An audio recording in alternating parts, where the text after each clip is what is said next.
गरमागरम, बाहेरून कुरकुरीत आणि आत मस्त चमचमीत आंबट गोड चवीचं ब्रेड पॅटीस खायला कोणाला नाही आवडणार, हो की नाही? म्हणजे ते पाऊस पडो न पडो हा एक पदार्थ आहे ना, वीकेंड किंवा मंथली एकदा जेवणाला रिप्लेस तर नक्कीच करू शकतो. पण तुम्हाला सांगते, सेल्फ केअरला रिप्लेस कोणीच नाही करू शकत. स्वतःची काळजी स्वतःच घेतली पाहिजे आणि स्वतःची काळजी घेताना कुठलाच गिल्ट मनात आणला नाही पाहिजे. रेसिपी तर आपण बघूया, पण मी काय म्हणते, मस्त लवकरच काहीतरी अफलातून घेऊन येत आहे. नवीन नवीन लग्न झालेले आहेत, बॅचलर आहेत, नवशिके आहेत, यांच्यासाठी अफलातून आहे. जे काही घेऊन येत आहे ते काय असेल कमेंट करून नक्की कळवा. आणि दर वेळेप्रमाणे यंदाही 5 लकी विनर काढणार आहोत. प्रॉडक्ट नाहीये, वस्तू अजिबात नाही, हिंटही दिलेली आहे, पण अतिशय युजफुल आहे. बिगिनर्स, नवशिके, नवविवाहित, बॅचलर्स, हॉस्टेलवर राहणाऱ्या मुला मुलींसाठी. नमस्कार, मी मधुराज रेसिपीमध्ये तुम्हा सर्वांचं खूप खूप खूप मनापासून स्वागत. ब्रेड पॅटीस करतोय आणि याचं सारण एकदम वेगळं होतं. याची चटणी, हे सगळं आपण सविस्तर बघणार आहोत आणि ते कोटिंग छान यावं यासाठी मस्त टीप आहे. त्यामुळे व्हिडिओ निगोतीने बघा आणि नवीन कोरं करकरीत चॅनल आहे, पटकन सबस्क्राईब करा. तर साहित्य म्हणजे सारणासाठी साहित्य काय घेतलं ते बघूया. इथे अर्धा किलो बटाटा उकडून साल काढून किसून घेतला. यासोबतच बारीक चिरलेली कोथिंबीर, अर्धा चमचा जिरं, अर्धा चमचा जिरंपूड, पाव चमचा चाट मसाला, चवीपुरतं मीठ, पाव चमचा काळं मीठ, पाव चमचा हळद, 1 चमचा धनेपूड, अर्धा चमचा बडीशेप. आणि यासोबतच आपल्याला लागेल आपलं मधुराज रेसिपीचं बॅडगी मिरची पावडर. आता इथे चाट मसाला, काळं मीठ नसेल तर ते दोनही स्किप करून एकतर आमचूर पावडर किंवा मग लिंबाचा रस वापरला तरी चालेल. चमचाभर तेल आपण गरम करून घेऊयात. बरं, हे आपलंच आहे तेलाचं जार. मधुराज रेसिपी club.com वर जाऊन तुम्ही खरेदी करू शकता किंवा व्हॉट्सअप नंबर देते त्यावर क्लिक करा. आता तेल गरम झालं, जिरं घालूयात.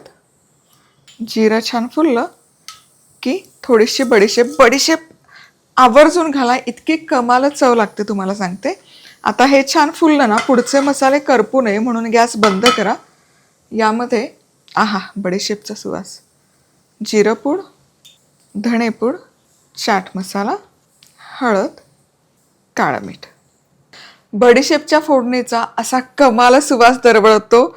असं जे सारण असतं ना, मग ते ब्रेड पॅटीस असो, कचोरी असो, समोसा असो, भन्नाट लागते. इव्हन लोणच्याचे वेगवेगळे प्रकार. आता यामध्ये चमचाभर आपली बॅडगी मिरची पावडर, ही देखील मधुराज रेसिपी club.com वर खरेदी करू शकता. 1 चमचा पुरेसा आहे. आता गॅस सुरू करते आणि हे मसाले हलकेसे परतायचे. काय कमाल दिसतोय मसाला, रंग सुरेखाला आणि सुवास इतका मस्त दरवळतोय. आता गॅस बंद करते पुन्हा. मसाला करपवायचा नाहीये, त्यामुळे गॅस बंद करते आणि बंद गॅसमध्येच यामध्ये घालूयात हा अर्धा किलो बटाटा जो आपण किसून घेतलाय. गॅस सुरू नका ठेवू. बटाटा घातल्यावर काय होतं, उष्णतेने बटाट्याला पाणी सुटायची खूप शक्यता असते. आणि कोथिंबीर, चवीपुरतं मीठही घालूयात. मीठ बेताने घाला, कारण काळं मीठ आणि चाट मसाला खारटच असतं. आता हे छान मिसळूयात. हा ब्रेड पकोडा म्हणा किंवा ब्रेड पॅटीस म्हणा, या प्रकारे ना याचं सारण नक्की करून बघा. इतकं चवदार होतं हे, तुम्हाला खात्री देते. चला, आता हे सारण तयार आहे. परफेक्ट एकजीव झालंय बघा. रंग जबरदस्त आलाय. काय भन्नाट दिसतंय बघा. रंगही कमाल आलाय. सारण तयार आहे. चला आता चटणी तयार करूयात. तर चटणी छान एकसंध व्हावी, मस्त त्याला हिरवा कच्च रंग राहावा, त्याकरता काय काय करायचं ते बघूयात. तर एकसंध होण्याकरता यामध्ये तुम्ही खारी बुंदी वापरू शकता, शेव वापरू शकता. मी इथे फुटाणे डाळ वापरते. यापैकी काहीच नसेल तर कच्चे शेंगदाणे घातले तरी काहीच हरकत नाही. हिरवी मिरची, 1 छोटीशी लसूण पाकळी, जिरंपूड, चाट मसाला, काळं मीठ आणि यासोबतच थोडंसं मीठ, कोथिंबीर. झाकण लावूयात. हे सुकच आधी फिरवून घ्यायचं. काय होतं, आत्ताच यामध्ये पाणी घातलं ना तर ते एकसारखं बारीक होत नाही. बरं, हे जे झालं, ही तुमची सुकी चटणी तयार. ही अशीच ठेवली रूम टेम्परेचरवर तरी 2-3 आठवडे छान टिकते आणि फ्रीजरला ठेवली तर 3-4 महिने छान टिकते. या चटणीमध्ये जेव्हा हवं तेव्हा थोडंसं पाणी घालायचं, कालवायची आणि तुमची ही मग चटणी रेडी टू ईट तयार होते. ट्रॅव्हलसाठी अगदी परफेक्ट आहे.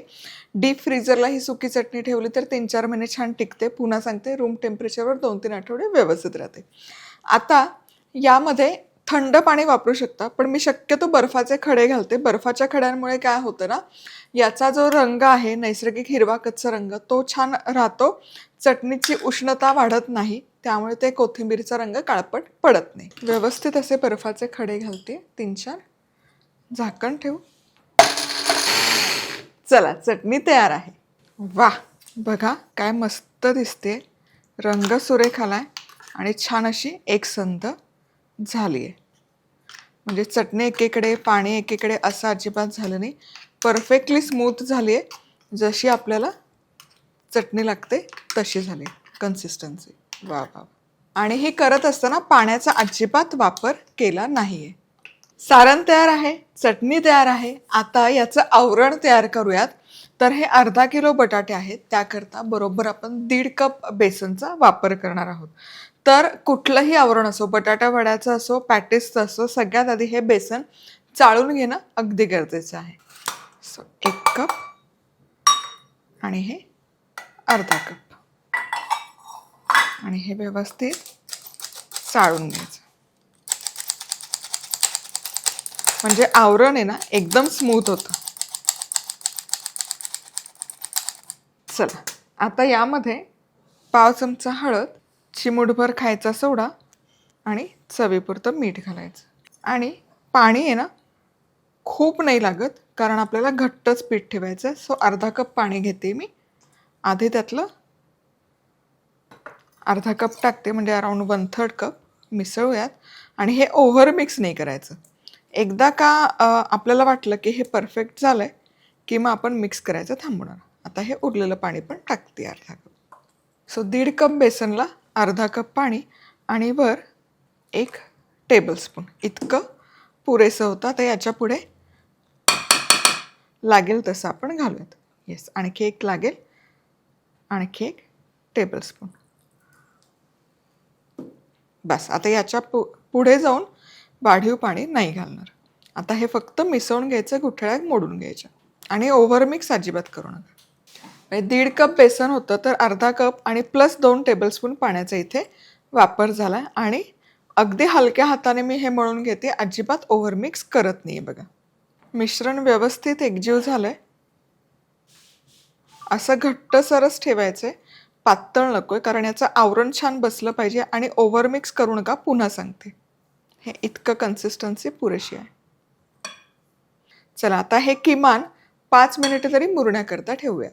आहा, ही ब्रेड पकोड्याची जय्यत तयारी झालेली आहे. आता सगळ्यात आधी चटणी, ब्रेडचा स्लाइस घ्यायचा. एका स्लाइसवर ही हिरवी चटणी जी आपण तयार करून घेतली, बघा किती छान एकसंध झाली आणि दिसतीये पण कमाल. ते जे बर्फाचे खडे घालतो ना आपण, त्यामुळे याचा रंग जो आहे तो आहे तसा मस्त टिकून राहतो. बघा, आता या बाजूला आंबट गोड चिंच चटणी. चिंच चटणी आवडीप्रमाणे नाही लावली तरी चालेल, पण आंबट गोड अशी चव खूप छान लागते. आता हे सारण आपण तयार केलं आहे, हे सारण यावर छान पसरवून घ्यायचं. हे दिसायला छान दिसेल. बहारदार, इतकं कमाल होतं ना. आणि मेन म्हणजे तुम्ही हे ब्रेड्स आहेत ना, हे असे तयार करून ठेवू शकता कट करून, आणि जेव्हा हवं तेव्हा फक्त तळून घ्यायचे. चला, आता याच्यावर दुसरं ब्रेडचं स्लाइस ठेवूयात. आणि कटिंगला आहे ना, आपलं नाईफ सेटमध्ये हे सेरेटेड नाईफ एक येते, त्याला दात्रे आहेत बघा. ब्रेड कटिंगला हा नाईफ किंवा ही सुरी जनरली वापरली जाते. आता तुम्हाला हवं असेल तर हे बघा, हे बंद झालं. हे असं अख्खच्या अख्खं तुम्ही पिठामध्ये घोळवून मग डीप फ्राय केलं तरी हरकत नाही, पण आपण हे असं कट करूयात म्हणजे त्याचा आकार छान दिसतो. आणि हे बघा, वा, दिसायला बघा काय सुरेख दिसते. वा वा वा.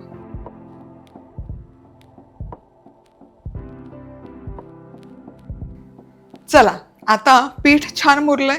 इथे आपलं ब्रेड पॅटीस किंवा ब्रेड पकोडा छान स्टफ करूनही झालाय. आता हे तेलात सोडताना काय करायचं सांगते. हे बघा, हे पीठ आहे, हे पुन्हा एकदम मिसळायचं. हलकंसं पाणीदार होतं बघा रेस्टिंगला ठेवलं तर, म्हणून याला रेस्टिंग टाईम गरजेचं आहे. आता तुम्ही हे हाताने सोडूच शकता, काहीच हरकत नाही आहे, पण मी जनरली चमच्याने सोडते. म्हणजे काय होतं, त्याला कोटिंग खूप छान येतं. आणि मग काही काही जणांना चटके बसायची वगैरे भीती असते, तर ते टाळण्याकरता म्हणून हे असं छान कोट करून घेते चमच्याने आणि अलवार असं चमच्यानेच सोडते. वा,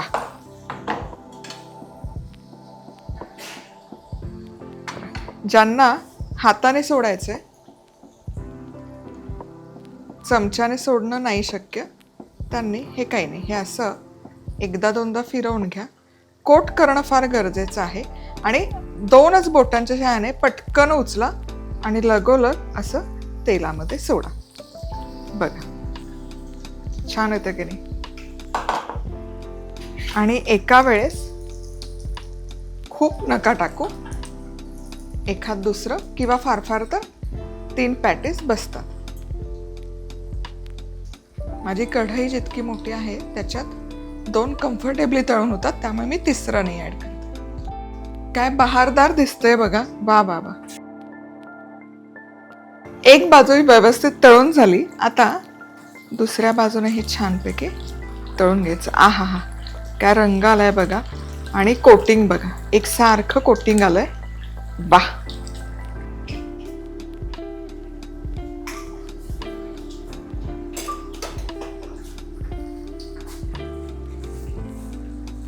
अर्धा किलो बटाटे घेतले. अर्धा किलो बटाटेमध्ये हे असे त्रिकोणी 16 म्हणजे 8 अख्ख्या ब्रेडचे कट करून 16 ब्रेड पॅटीस व्यवस्थित होतात.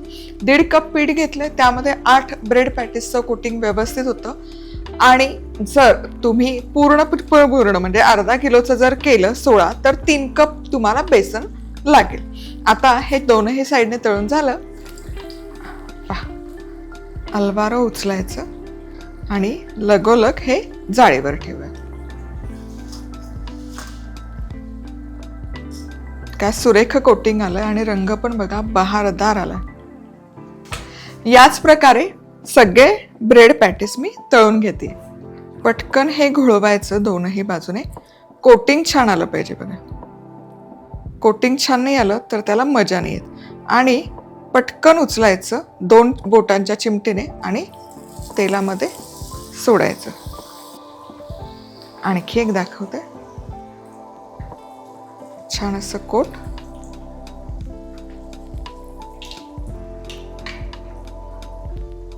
आणि पटकन क्षणाचाही विलंब न लावता पिठामध्ये ठेवलं ना तर काय होतं, ब्रेडला आहे ना सगळं पीठ शोषून घेतं आणि आवरण हवं तसं नीट येत नाही. आणि मस्त हे तळून घेऊया. ही बॅचही व्यवस्थित तळून घेते.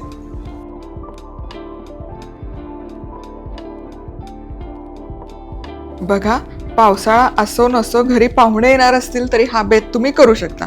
आणि सगळं अचूक प्रमाण आहे. आवरण, सारण, ब्रेड, चटणी, आहा हा हा. आणि जसं सांगितलं तसं हे भरून तुम्ही स्टफ करून ठेवू शकता. आणि जेव्हा पाहुणे येतील तेव्हा असं घोळमध्ये टाकून फक्त तळून घ्यायचे.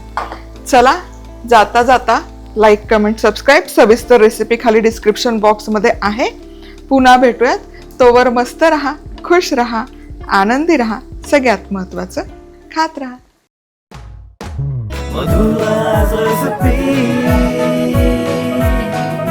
मधुराज रेसिपी, महाराष्ट्राची अस्सल चव.